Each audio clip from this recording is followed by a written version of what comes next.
speaking from my heart. Lahat ng sasabihin ko ngayon ay galing sa puso ko.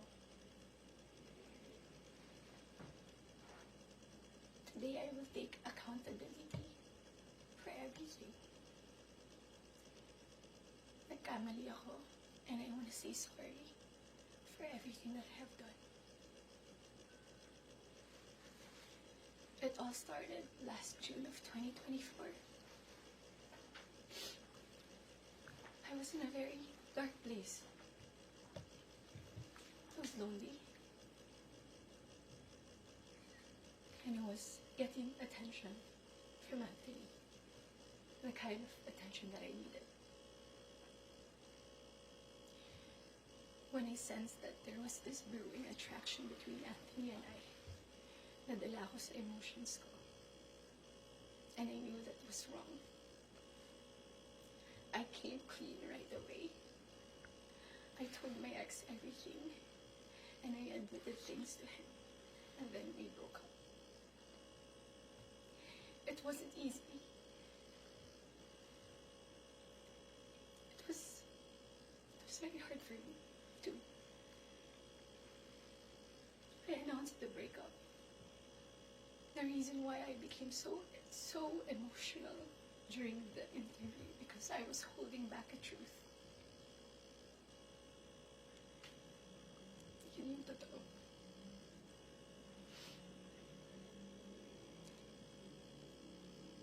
I wasn't really able to simmer down.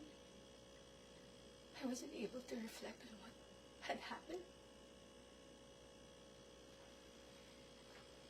I was working every day for days straight, weeks straight, months straight.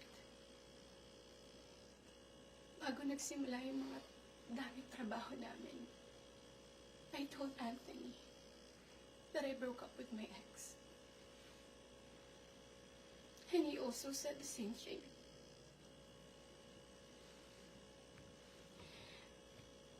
Mind you, I was in a very lonely place. I was so lonely.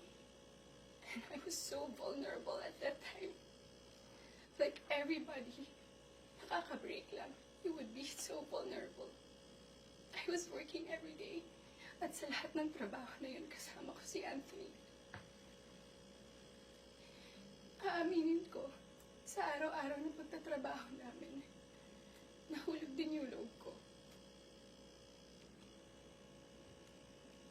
He would be very sweet to me. He would be such a gentleman to me. He would say things to me. He would tease me on the set in front of other people. He would tell all the people who were close to me that he was single. So, I was confident to act a certain way around him on the set. Because in the eyes of the people there, we were both single.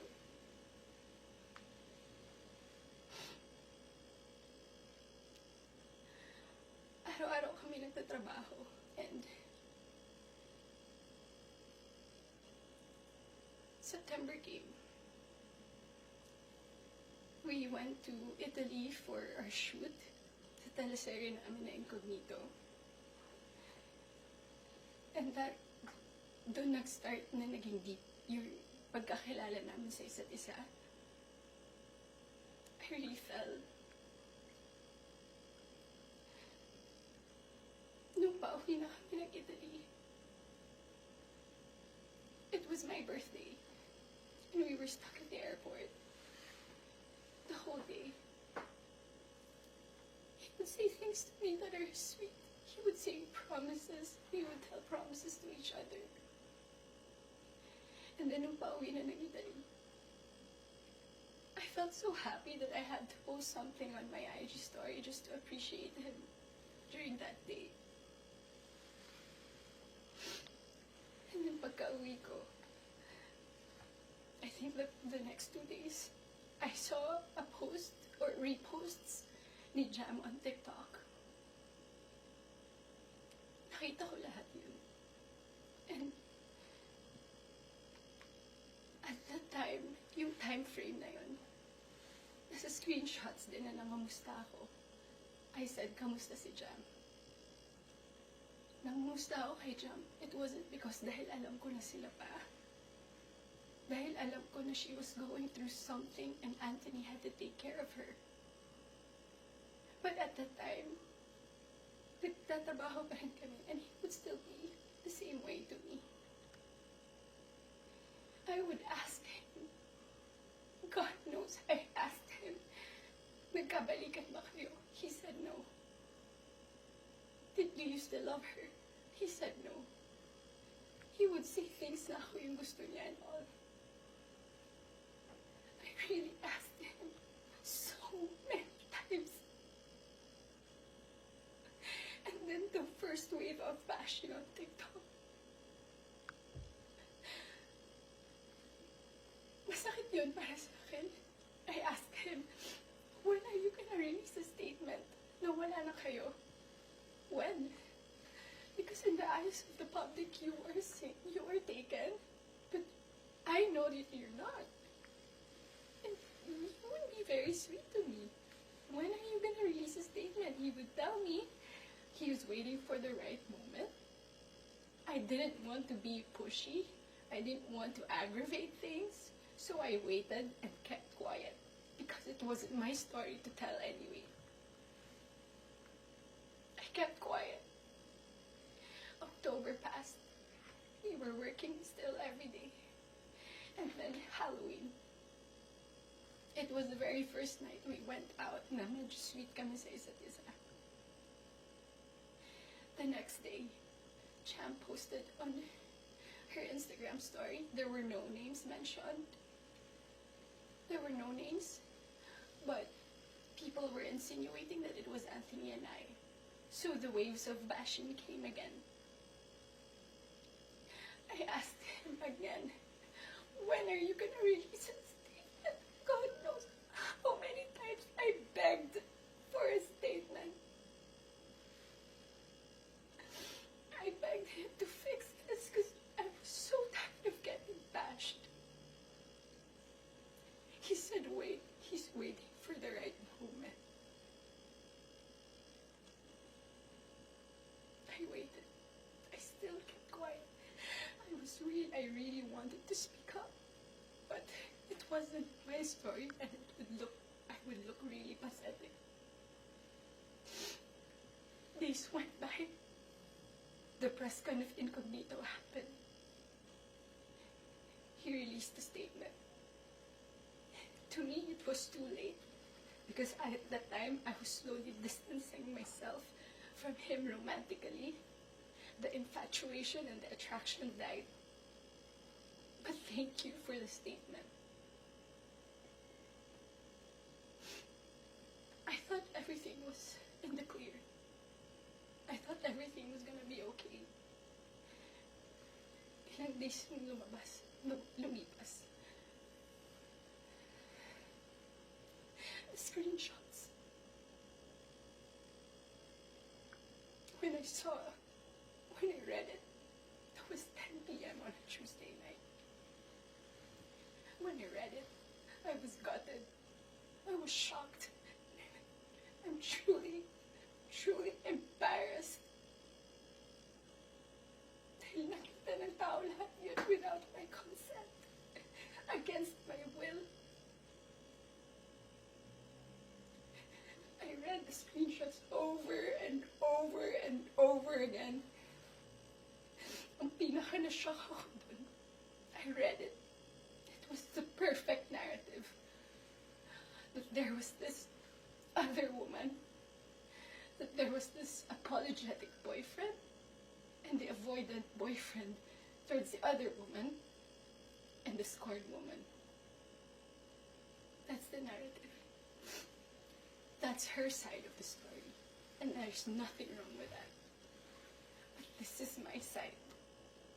This is my side. And I've been reading those screenshots. Doon ko napagtagpi-tagpi lahat. Na kaya pala hindi siya makapag-release ng statement. Dahil sila pa pala this whole entire time. I didn't know. I was in the dark. I didn't know had no idea. God knows, ilang beses ako nagtanong. Ilang beses ako nanghingi ng statement. Doon ko rin na-realize, bakit ganun yung reactions ni Jam. Now, I get her. I get her pain. I get her wrath. I get her anger. Kaya pala ganun. Because she was clueless about everything. I was clueless about everything. We both believed kung anong mga nasabi sa akin. Maybe iba yung sinabi sa kanya. And I can attest that iba yung sinasabi sa akin. That's my side of the story. I have so many things to say.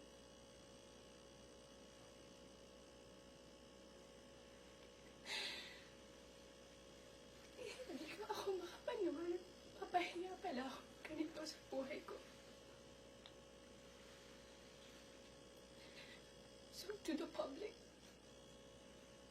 I am sorry that you got to see that very intimate side of me. Ganun talaga ako pag nagbigay ng pagmamahal. It was supposed to be private. It was supposed to be a private, intimate thing. I'm sad. I'm sad na nakita yun ng tao.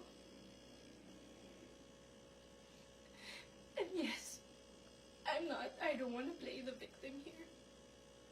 Nagkamali din talaga ako. And I want to say sorry to those people I have hurt. I reached out to Jam last November. I did not get a reply. I think that was last November. Because I wanted to know what's up.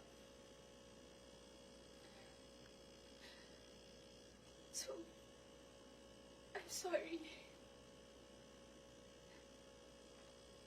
Most especially, I'm very sorry. I'm truly sorry to those people who supported me for 10 years.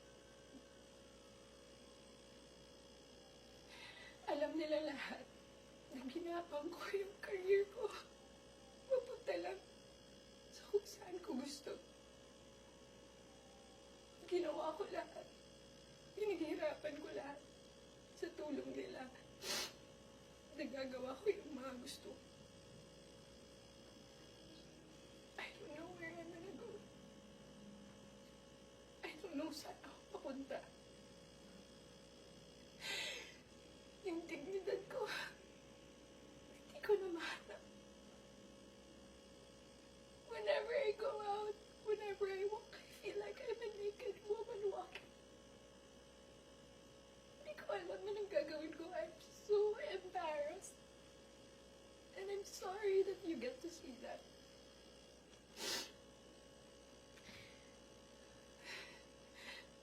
But I can assure you,